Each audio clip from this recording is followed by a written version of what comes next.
Origin Gens from Rusuju Reaction. This is Miscellaneous Miss Momotarō by the Charo Sarcastic production. He's heroic, he's legendary, he's bland as bread. What? He's everyone's favorite folk hero.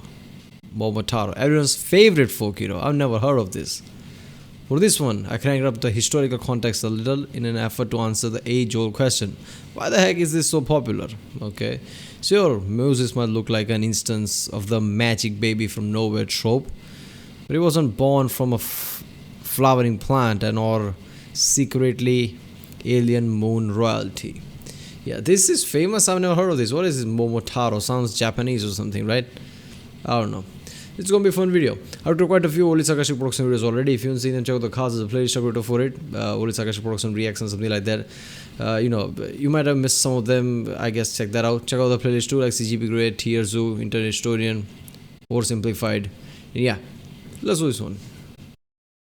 Anyone familiar with popular culture from the past decade or two will tell you that Japan is weird. I mean, just look at anime. What with their beach episodes and festival episodes and 5 minutes of yelling and the power of friendship and all that nonsense, it's easy to look at the prevailing Japanese tropes and call them bizarre. But to put this in perspective, I'd like to point out that there is a stock episode in Western animation in which several characters are shrunk down and go on an adventure inside another character's body. But Red, you might say, that's different. That's a combination of elements from Fantastic Voyage and Jonah and the Whale. That's not weird, it's just a reference. Yeah. Crazy how that works. It's almost like it's much easier to see why certain tropes appear when you have something to connect them to. For instance, let's talk about a trope that we no longer question, the magic kid from somewhere else trope. It may seem ubiquitous and now universal now, but in its oldest form, this trope is Japanese in origin. Plenty of cultures have legends about children conceived by magic or born with odd characteristics, but the story where a child just appears, that is grounded solidly in two Japanese myths, Momotarō and the Tale of Princess Kaguya. We'll get to those in a minute. First, I'll tell you why we Westerners don't question this trope anymore, and I'll do it in one. Wait a minute. No other mythology or anything has some children appearing out of nowhere, like magically getting born or something. I can't think of one. Damn. Word, Superman. That could be 2 words. Think of how weird his origin story is when looked at in isolation. An alien spacecraft crashes to Earth and instead of an invasion or a monster, a baby comes out? Who thinks of something like that? He doesn't count, that's the Japan thing too. Shush. If Superman's story had never been told, Western media would have nothing to ground the super adoption trope into. And it's a weird one. Now, Superman is actually intended to be a Moses reference. Superman, arrival to Earth thing is also taken from Japanese. Damn. But the parallel still stands. Without Superman, the magic baby appearing from nowhere trope would be as weird to us as the beach episode. But let's talk about one of the original babies from nowhere. Yeah, I guess the Moses things make sense. So yeah, that's where the Superman thing comes from. But you know what? Now I'm confused. I think in Hinduism, I think there is. I can't think of one, to be brutally honest. So yeah, it is a Japanese thing, I guess. Momotarō. The story of Momotarō starts off pretty simply. A childless old woman is washing her clothes in the stream when all of a sudden a huge peach floats by. She carts the thing back to her house where her husband prepares to cut it open. Whereupon, lo and behold, the peach splits in half and a baby boy pops out. Yeah, kind of like that, but this time the spaceship was edible. Anyway, so they name the kid Momotarō, which means peach boy. So Momotarō is raised by the old couple and grows up to be an unusually strong young man, which wouldn't be a particularly relevant trait if it weren't for the nearby island full of ogres that started marauding around stealing stuff. Momotarō decides his ideal course of action is to go beat them up and take their stuff, and his parents send him off on his merry way, geared up with a suit of armor and a bag full of kibidongo. So as he's heading to the island, he takes a moment to rest under a tree, whereupon an angry dog runs up to him and threatens the young man, ordering him to just leave the kibidongo and walk away. I imagine that this must be commonplace in mythical Japan because Momotarō ordering him to just Whoa, what? Dog talks? I don't wanna hurt ya. Put down the dumpling nice and smooth. He doesn't have a knife, dog. That would be all. leave the kibidongo and walk away. I imagine that this must be commonplace in mythical Japan because Momotarō hardly bats an eyelid and instead pulls a don't you know who I am maneuver, and somehow the dog actually does know who he is and immediately backs down. They share a kibidongo and the dog agrees to help him on his journey. Hey, that's another.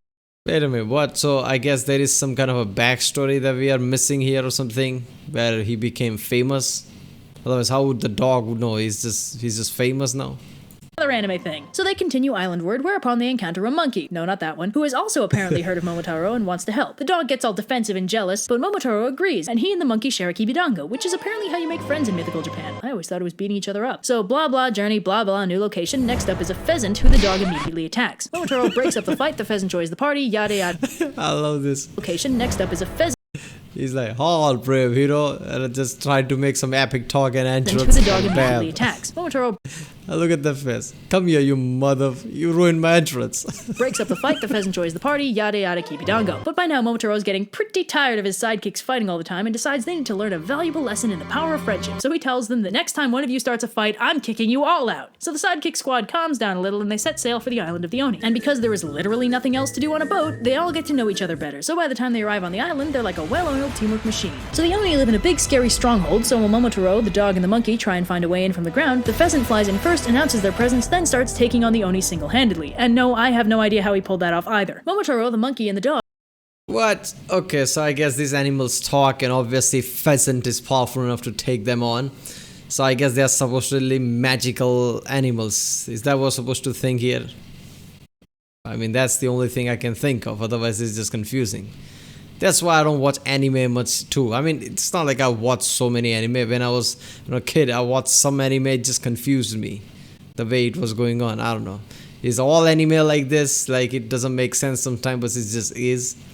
Dogs sneak around to the back entrance and break in that way. So they fight the Oni and win, and when only the chief Oni is left, the demon surrenders. So Momotarō and the animal sidekick crew rescue all the Oni's prisoners, take all their stuff, and somehow manage to sail everything back home without capsizing. They win glory and fame and stuff, as well as the retirement fund to end all retirement funds, and that's pretty much the end of that. Well, that story was kind of boring. Not a whole lot happens, there's hardly any drama, and Momotarō just kind of wins. So how did he become so popular? Well, World War II. Don't follow? Check this out. Let Momotarō represent Japan as a whole. The animal Alright, this video has been just weird from the start. First of all, this is Japanese mythology. It just feels weird.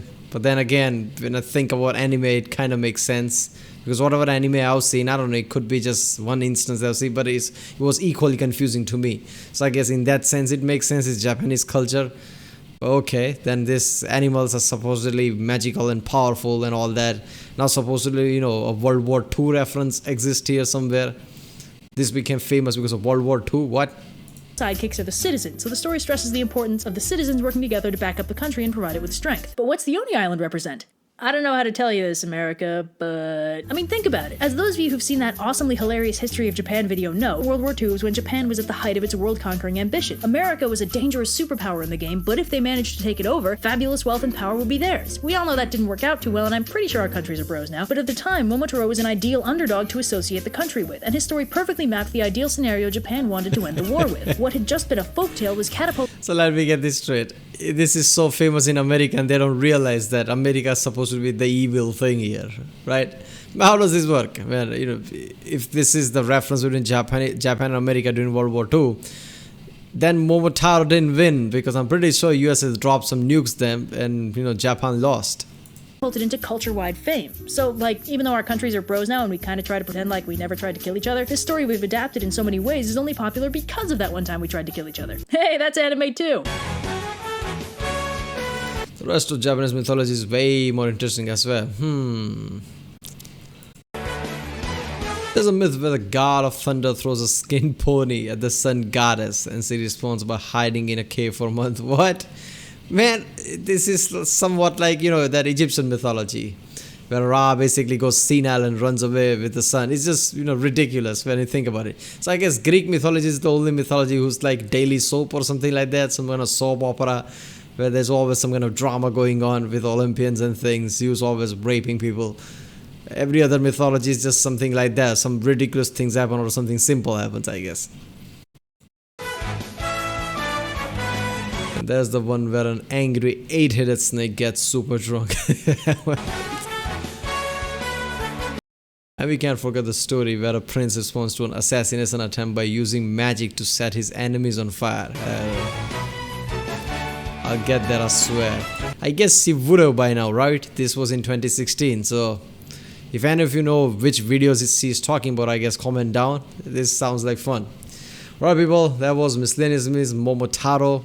This was pretty bland. I mean, she did say it in the description. It is his bland as bread. She did say that. So this was a bland story. But the end twist was awesome. The reference to World War II. I guess why became famous? Because World War II. Because all Japanese people saw America as the evil one. And then they used this story as the reference. Yeah, that was something. Alright people, if you like my reaction, don't forget to subscribe. Check out the week's Sunday. There's a link in the description. Check out the cast for the different playlists. Check out the end cards. And I'll see you next time.